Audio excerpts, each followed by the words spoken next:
Happy Valentine's Day, people of Earth and elsewhere. Or maybe you're just crouching around and watching YouTube videos. Well, regardless, I'm here for one reason, and that's to talk about the obvious tropes in the realm of anime romance. Or most so, I'm here to rant about how you can always tell who gets the guy in a harem anime, and which characteristics carry over to the reverse harem. Ready?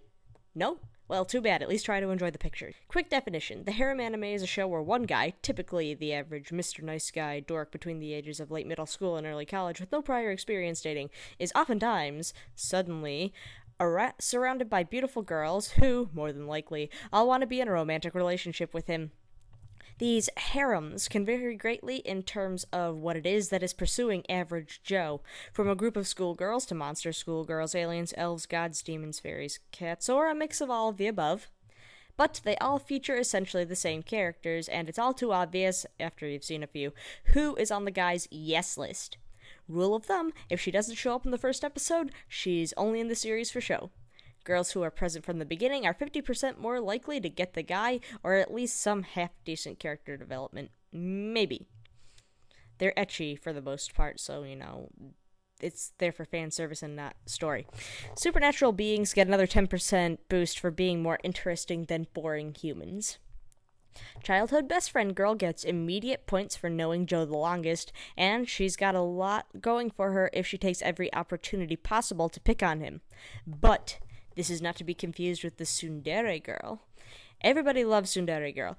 Once she admits she likes Mr. Nice Guy, she's pretty much got the spot. She's the one. That being said, everybody else is left in the dust. Shy and nerdy girl, who's been crushing on Joe since forever, but he's never noticed because he's a dude.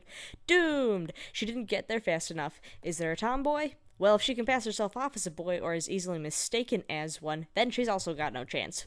Any girl with a small chest in general gets nothing, not even the background dudes who nobody cares for, not even they will give her a glance. It's like, oh gosh. Now, the prize doesn't go to the girl with the biggest chest necessarily. I mean, if her bust, the biggest one, if that's on an older woman or a more experienced player, she's got slim to none chances as well, because, let's face it, she'll probably come on too strong and scare poor Joe away. On the opposite side of the spectrum, then, there's the loli, or the little girl. And before this character being an addition to the harem scares too many people, I just like to establish that she's there to be cute and to play the part of essentially the little sister character, assuming that said guy doesn't already have a little sister. Whichever kind of sister the series goes for, there are several tropes for that. Speaking of siblings, if any two harem girls are related, their chances plummet dramatically. Like, both of them. Especially if they're twins. Especially if they're identical twins. Unless the whole harem is composed of sisters, then the other rules apply, and this one gets thrown out the window. The twins are still less than likely to get... Never mind. Now, these are basic outlines for the cast, and you can add a few other traits. I mean, glasses spell doom unless they're not being worn 24/7 by said female, but shy and nerdy girl is almost always wearing glasses. That's the typical outline for the harem anime. I didn't cover everything, but that's basically what you get. But what about its gender-bent cousin, the reverse harem? Okay, average, naive, high school-aged or younger girl is suddenly surrounded on all sides by hot bishies. Who will get the girl? Well, I can spell this out even faster than the last one. Flash round, Mr. Nice Guy best friend from childhood, doomed. Spunky dork who could still provide her with a healthy relationship? No way. Shy and nerdy dude who's been there since episode 1? He's like his gender-bent cousin, he has no hope. Big quiet guy, probably loves small things, big fat red X. What else could there be? That cold jerk who couldn't care less about her from the moment they meet? Ding, ding, ding, we have ourselves a winner. Seriously, there is no contest with that emotionally brooding hot guy with a tragic past that he may or may not actually have. It doesn't matter who everyone else is shipping, unless you're the one playing these dating simulator games that the anime and or manga are often based off of. These other guys do not stand a chance. What about the playboy? Well, he comes on too strong, like the older woman character back in the Harem Cousin anime. But he's got more going for him than the rest of them. At least he's got usually a bunch of fangirls around him. Like those idol characters who also show up, who serendipitously only actually fall for the female lead of this harem or romance anime, whichever one, in whichever case. What was I saying? One of twins, useless fools. The same rule applies. And in case I didn't establish this at the top of this paragraph, anybody who's friendly or is friendly enough to hug her the first time he meets her, he's also doomed. Basically, anybody who hugs her in the first episode is doomed.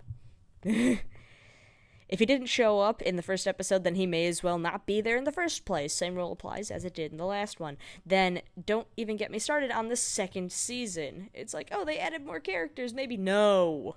None of them count. First episode is all that matters. Oh, but what does count, apparently, is showing up in the last 10 seconds of the episode. If he's the first jerk to show up, then that counts. The story needs him to be there, especially if he makes a dramatic entrance, or you know what? You know, the credits have rolled, and then they have that suspenseful little clip that they play before the preview for the next episode. Yeah, that counts if that's where the guy shows up. They need him. But this begs the question, because I've come across this before.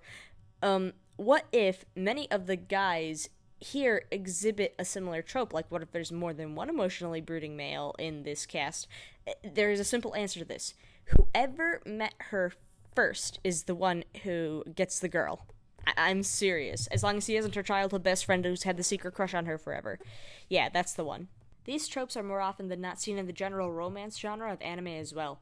Basically, a romance anime will give you the finalized couple in their first episode as well, or you'll be reading like the description on the back of the first volume of a manga, and as long as it points out 2, maybe 3 characters' names, you know that the couple is going to be there. They're probably plastered on the front of the book anyway. This is what the romance anime gives you, or any shoujo manga or anime essentially will give you this as a rule. Though there are romance anime with harem themes, the idea is just to give the audience their eye candy while the main couple struggles to get their act together in the end, no matter who comes between them or who tries to come between them in many cases. Now, does having all these stereotypes automatically make a series bad? I wouldn't say so. I mean, there have been cases, I think, where some anime or manga happens where the first couple is introduced, like how it always is, but it specifically goes against the typical tropes. Maybe in some case the best friend strives to get out of the friend zone and miraculously makes it somehow. It's probably been done before, not just in fanfiction, right? I've seen it happen where the creator of the series has had mercy on the secondary love interest and given him someone else to fall in love with. Or maybe the whole thing just turns into a tragedy, but I guess tragedy would be on the genre list if that was going to be the case, and then you know the end anyway. But as a whole, these basic things that I discussed are enough to tell pretty much how a story is going to end, even with romance just as a subgenre. You can tell who's who. These themes are common in pretty much any other form of media as well. It's just a thing, apparently. For all it's worth, thanks for listening to this little rant of mine. If there are character archetypes or genre tropes you feel I should have mentioned, then please leave a comment. I've also gotten to a point where I'm absolutely in need of something new to watch, so if there's a shoujo romance or a reverse harem that you think is particularly good, I'd like to hear about it if you would please suggest it. Or if there's a good regular harem anime, or any anime in general that you want to suggest. I'm just looking for something to watch. For now, that's all, folks. P.S. I'm not going to say that color matters in a harem or reverse harem genre, but if the guy has white hair, he's doomed, and if the girl has purple hair, then she's got no chance either. Bye!